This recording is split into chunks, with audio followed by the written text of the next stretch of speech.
Речиси сите што инвестираа на криптопазарот веќе ги видоа како купуваат куќи, одат на одмор, купуваат подобар автомобил.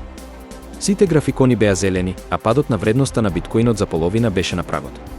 Потоа се почна да паѓа, погодувајќи милиони ширум светот, вклучително и многумина овде во Македонија. Изминатата година беше прилично феноменална за светот на криптовалутите со повеќе настани кои помогнаа да се зголеми вредноста на повеќето криптовалути. Додека многу земји се плашеа од инфлацијата и се обидуваа да се борат со неа, тие главно ги ограничија своите потези на каматните стапки.